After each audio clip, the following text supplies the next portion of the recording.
Okay, snakes and ladders, ठीक है guys. इसमें क्या है, इसमें क्या है, आपको ये बोर्ड मिलेगा है ना, एन क्रॉस एन साइज का, एन क्रॉस एन साइज का बोर्ड मिलेगा है ना। इसमें जहां जहां -1 है वहां तो कुछ नहीं है, जहां पे -1 के अलावा इंटीजर्स हैं या तो वो स्नेक होगा या वो लेडर होगा है ना। अगर देखो यहाँ पे 15 है, बट यहाँ पे क्या होना चाहिए था, 2 होना चाहिए था है ना।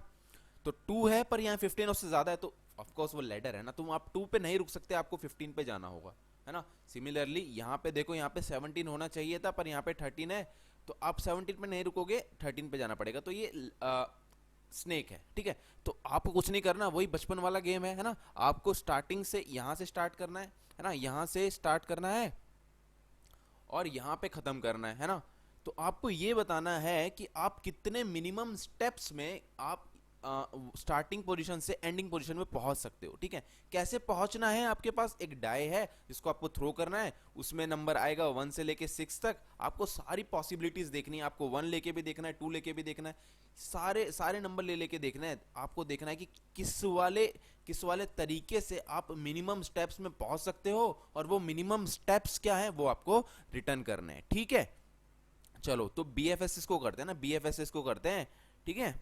मिनिमम स्टेप्स, मिनिमम टाइप, वही वही rotten orange, minimum steps by night है ना, वही उसी टाइप के क्वेश्चंस है सब है ना। चलो चलो सॉल्व करने की कोशिश करते हैं। तो हम 0 यूनिट या 0th स्टेप पे हम 1 पे आ जाते हैं ना, 1 पे आ जाते हैं, 1 पे तो हम रहेंगे ही ना, ये तो हमारी स्टार्टिंग पोजीशन है। यहाँ पे पहुंचने के लिए हमको कोई डाइट थ्रो नहीं करना पड़ेगा है ना। तो हम 1 पे तो रहेंगे है ना, 1 पे तो रहेंगे, तो 1 को विजिटेड मार्क कर लेते हैं कि यार जीरो जीरो स्टेप पे हम 1 पे तो रहेंगे। अब 1 से कहाँ कहाँ जा सकते हैं हम, 1 से यहाँ जा सकते हैं, या क्योंकि देखो 1 में तुम अब क्या ऐड करोगे, या तो 1 ऐड करोगे या 2 ऐड करोगे, 3 4 5 या 6 है ना, यही तो पॉसिबिलिटीज है ना डाई के पास।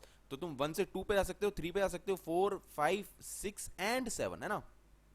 बट 2 पे क्या है, 2 पे क्या है, लेडर है ना। लेडर स्नेक पे कंफ्यूज मत करो, बस ये देखो कि तुम 2 पे नहीं रह सकते, तुम्हें 15 पे जाना पड़ेगा। सिमिलरली 17 पे नहीं रह सकते, 13 पे जाना पड़ेगा। तो स्नेक लेडर पे कंफ्यूज मत करो, बस ये देखो कि तुम वो वाली नोड जो है डायरेक्टली इससे ऐसे कनेक्टेड है ना, ये वाली नोड ऐसे कनेक्टेड है। तो कुछ इस तरह से इमेजिन करो, ठीक है। तो अगर मैं अगर 2 यूनिट ऑफ टाइम में, सॉरी 1 फर्स्ट स्टेप में कहाँ कहाँ जा सकता हूँ, मैं 2 पे तो नहीं पर 15 पे जा सकता हूँ, मैं 3 पे जा सकता हूँ, मैं 4 पे जा सकता हूँ, मैं 5 पे, 6 पे एंड 7 पे।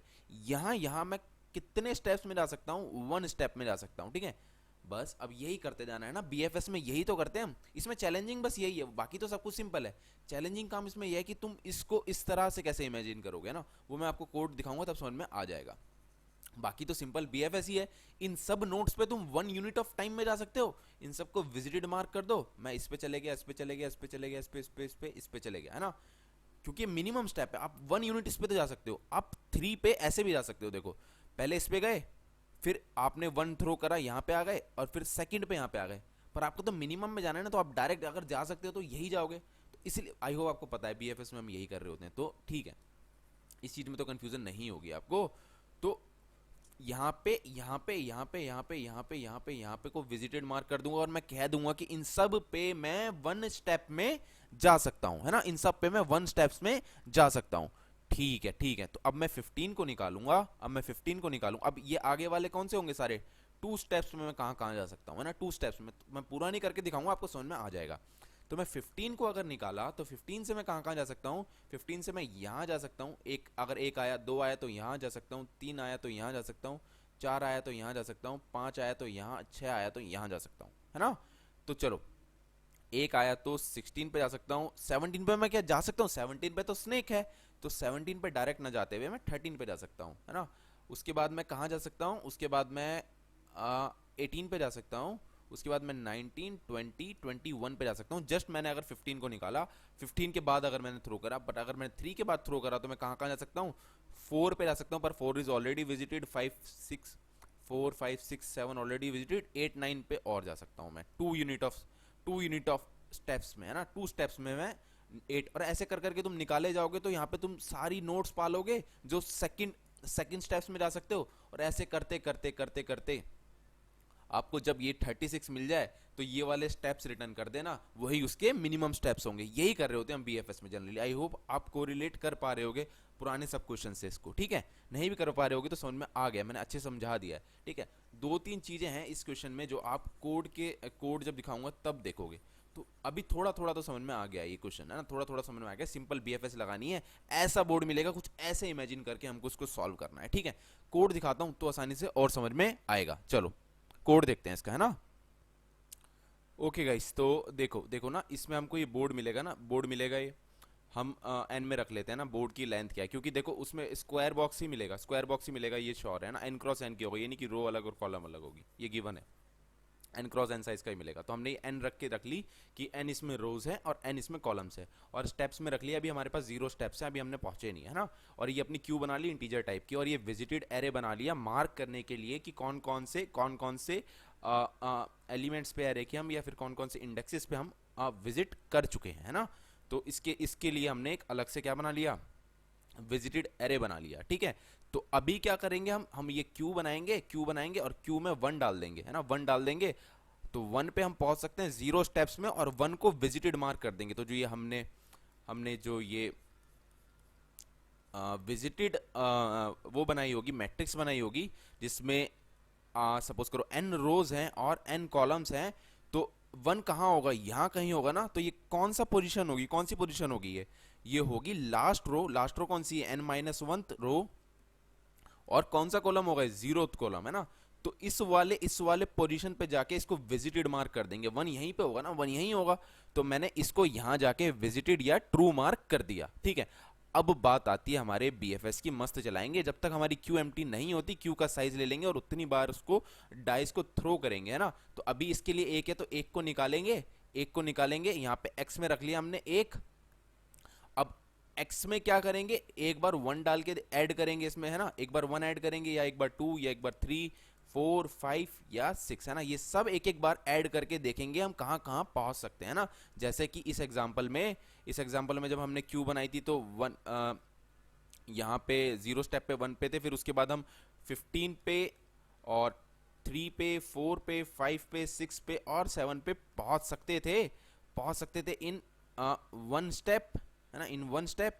तो ये सब हम इसमें क्यू में डाले जाएंगे ना, क्यू में डाले जाएंगे। देखो तो देखो कैसे कर रहे होंगे, एक अगर देखो अब साथ में ये भी देखेंगे ना, साथ में यहाँ पे देखो ये भी देख रहे होंगे कि अगर हमारा जो x है, अगर हमारा जो ये x है वो 36 हो गया, 36 हो गया, या n क्रॉस n क्या था, हमें 6x6 साइज का बना था ना, तो 36 हो गया ये x हमारा, तो ब्रेक कर जाएंगे या फिर हम रिटर्न कर देंगे हमारे स्टेप्स, है ना। अभी तो नहीं हुआ, तो अभी अभी जाते हैं इसके अंदर, है ना। क्या क्या पॉसिबिलिटीज है, कितने 1 2 3 4 5 6, है ना। तो लूप चला देंगे कि ये नंबर तुम ऐड करके देखो अपनी करंट पोजीशन से, करंट एक्स पे, है ना। तो 1 में मैं ऐड करूंगा 1, तो ये 2 हो जाएगा, 3 हो जाएगा, 4 हो जाएगा, 5 हो जाएगा, 6 हो जाएगा, है ना, 7 हो जाएगा। अब इन 2 3 4 5 6 एंड 7 को मैं एक फंक्शन में डालूंगा, है ना।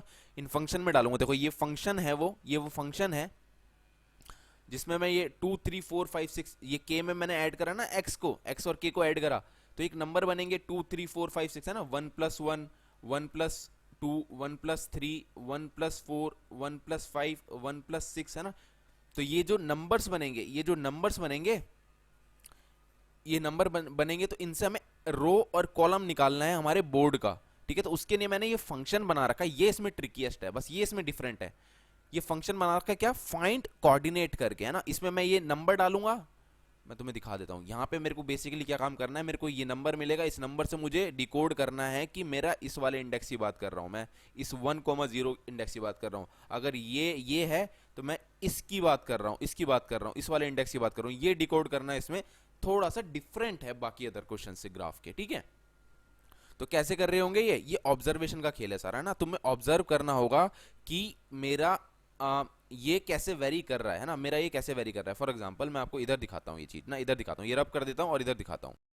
इस तो देखो इसमें वही है, थोड़ा हीट एंड ट्रायल डाल डाल के तुम्हें देखना पड़ेगा। सो लेट सपोज करो ये है, ये है, मेरे को उसको डिकोड करना है कि इसका क्या क्या वो होना चाहिए, क्या कोऑर्डिनेट होना चाहिए, क्या रो होना चाहिए, कौन सी रो में है ये और कौन सी कॉलम में है ये, है ना।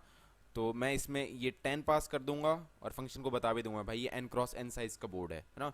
तो मैंने ये बता दिया कि करंट पोजीशन मेरी 10 है और n क्रॉस n साइज का बोर्ड है। तो जब मैं रो निकालूंगा ना, जब ऑब्जर्व करोगे आप तो कुछ इस तरह से रो निकाल पाओगे।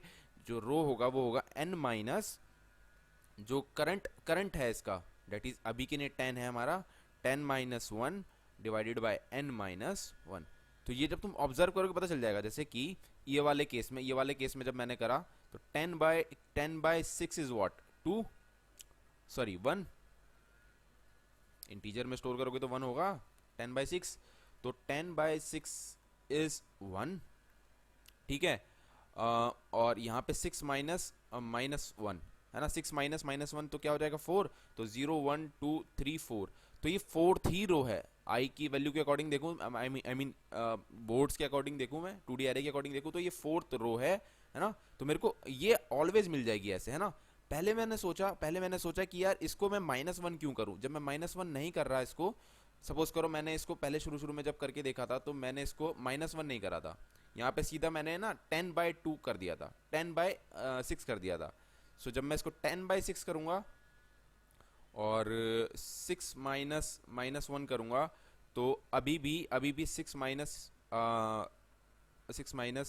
यहाँ पे 1 - 1 अभी भी मेरा 4 आएगा। बट जो ये वाले केसेस है ना, ये वाले केसेस 6 वाले 14 जो इजीली डिवाइड हो जाएंगे, जब यहाँ पे 6/6 होगा, 6/12 होगा, तो वो दिक्कत करेंगे। तो इसने यहाँ पे -1 मेरे को रखना पड़ रहा था, सो डेट ये मतलब ये सब ऑब्जर्वेशन का है। तुम जैसे जैसे ऑब्जर्व करोगे वैसे वैसे तुमको समझ में आएगा ये। तो रो जो है तुम इस तरह से निकाल सकते हो ना, ऑब्जर्व करा तुमने कि मेरा ये इस तरह से वेरी हो रहा है, तो मैं रो इसको ऐसे निकाल सकता हूँ। बस यही डिफरेंट है इस क्वेश्चन में, बाकी तो सिंपल BFS ही है।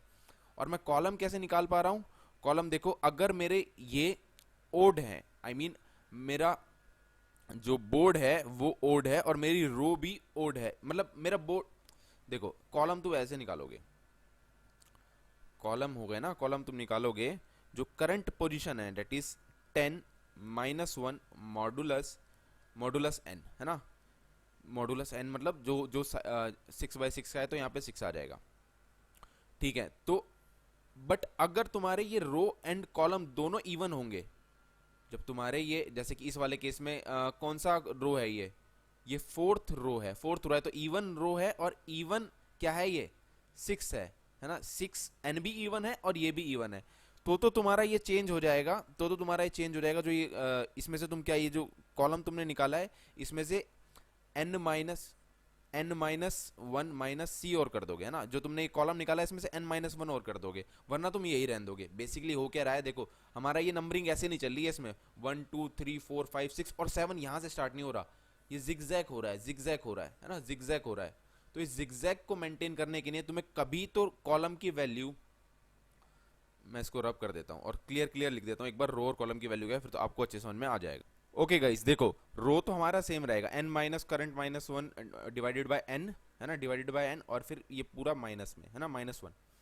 अगर हमारे रो भी ऑड है और जो हमारा यहाँ पे n आएगा, n भी ऑड है, या रो भी कॉलम है, ये वाली इस वाली रो पे हम, और हमारा ये भी इवन है ना, दोनों इवन है या दोनों ओड है। अगर मैं इस वाले रो की बात कर रहा हूँ, इस वाले में देखो दोनों इवन है, तो ये वाले चले जाएंगे, तो जो हमने कॉलम निकाला होगा इस फॉर्मूले से उसमें से n-1 कर देंगे, है ना। अदरवाइज अगर एक ऑड है एक इवन है, एक ऑड है एक इवन है, तो सिंपल जो हमने कॉलम यहाँ से निकाले हैं वही वाले कॉलम पे होगी। ये चीज आपको ऑब्जर्व करनी पड़ेगी, एक बार बार डाल के देखना पड़ेगा यार, कि अगर मेरा बोर्ड ऐसा हुआ तो मेरा क्या आ रहा होगा, मेरा बोर्ड ऐसा हुआ तो क्या आ रहा होगा। तो आप ये फॉर्मूला खुद से ड्राइव कर लोगे, इसमें कोई ऐसी बात नहीं है कि डाटा स्ट्रक्चर मतलब ये मैंने पढ़ा होगा पहले या कहीं से मैं रिलेट करवा रहा हूँ उसको, ये ऑब्जर्व करने वाली चीज़ है। तो ये आप ऑब्जर्व करोगे आपको समझ में आ जाएगा, एक दो बोर्ड बनाओगे और उसको इंडेक्सेस से मैच करके देखोगे तो आप समझ जाओगे कि ये फॉर्मूला ठीक है ना। तो आई होप आपको ये चीज़ अच्छे से समझ में आ गई है ना।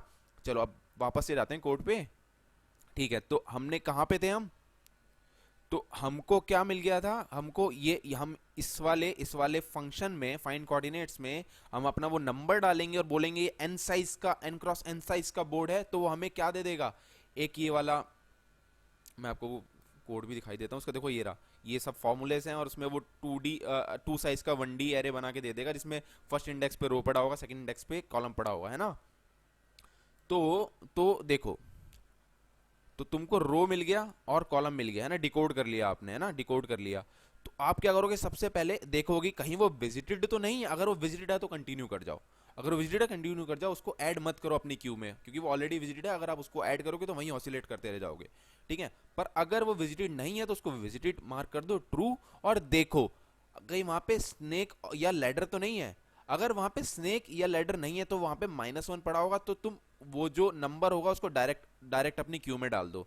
बट अगर वहां पे स्नेक या लैडर है तो उस बोर्ड पे जो वैल्यू पड़ी हुई है वो डालनी है ना। देखो तुमने डिकोड करा, दो पॉसिबिलिटी हैं। डिकोड करा तो तुम्हारा एक बार यहां पे आए और एक बार यहां पे आए। तो ये वाला डिकोड करके तुम यहां पे आए, ये वाला डिकोड करके तुम यहां पे आए। तो यार ये वाला तो ठीक है, तुम सीधा क्यू में डाल दोगे 8। पर जो तुमने 17 को डिकोड करके देखा, ओहो 17 पे तो हम नहीं रह सकते, यहाँ पे स्नेक है, तो आप 17 को नहीं डालोगे, आप 13 को डालोगे। ये भी चीज देखनी है आपको, क्योंकि यहाँ पे स्नेक या लेडर कुछ भी है, मतलब यहाँ पे -1 नहीं है, तो आप 17 पे नहीं जा सकते है ना, 17 पे आप रुक नहीं सकते, क्योंकि या तो यहाँ पे स्नेक या लेडर है। तो जो भी ये नंबर है आपको ये डालना है क्यू में, ना कि ये। बट अगर -1 है तो डायरेक्टली यही डालना है ना। ये भी चीज देखने वाली है इस क्वेश्चन में, ठीक है। तो ये चीज आप देख लोगे और अपने क्यू में डाले जाओगे और निकाल जाओगे। और जैसे ही आप इस फोर लूप से बाहर जाओ आओगे, आपने एक स्टेप कर लिया होगा, स्टेप इंक्रीमेंट कर दोगे। ऐसे करते करते जब आपको आपका ये मिल जाएगा, आप पहुंच जाओगे। और कहीं ऐसी सिचुएशन आती है कि आपका ये जो है x इक्वल हो जाए n क्रॉस n के, तो डेट मीन्स आप एंड ऑफ योर बोर्ड या टॉप लेफ्ट सेल पे पहुंच गए हो अपने बोर्ड के, तो उस केस में स्टेप्स रिटर्न कर दो। वरना अगर ऐसी सिचुएशन नहीं आती, आपकी सारी क्यू जो है खाली हो जाती है, तो उस केस में -1 कर दो कि आप पहुंच ही नहीं सकते। आप पहुंच ही नहीं सकते कहां पे, आई मीन आप पहुंच ही नहीं सकते एंड वाली पोजीशन पे। ये कब हो सकता है कि आप पहुंच ही नहीं सकते एंड वाली पोजीशन पे? मुझे लगता है अगर हमने यहाँ पे सारी जगह सपोज करो स्नेक्स बिठा दिए, सब स्नेक्स है ना, सब स्नेक्स है, सब स्नेक्स है, सिर्फ स्नेक्स है यहाँ पे, है ना। 6 से ज्यादा स्नेक्स है, तो मेरे हिसाब से आप कभी पहुंच ही नहीं पाओगे। ऐसा बोर्ड हो गया तो शायद, मेरे हिसाब से ठीक बोल रहा हूं मैं, है ना। तो ऐसी सिचुएशन आई तो आप पहुंच नहीं पाओगे, तो -1 रिटर्न कर दोगे, ठीक है। तो आई होप आपको एक क्वेश्चन अच्छे से समझ में आ गया होगा।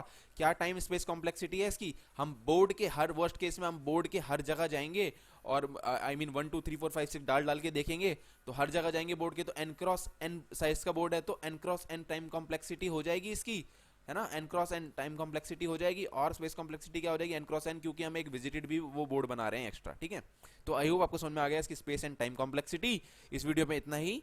Thank you so much for watching.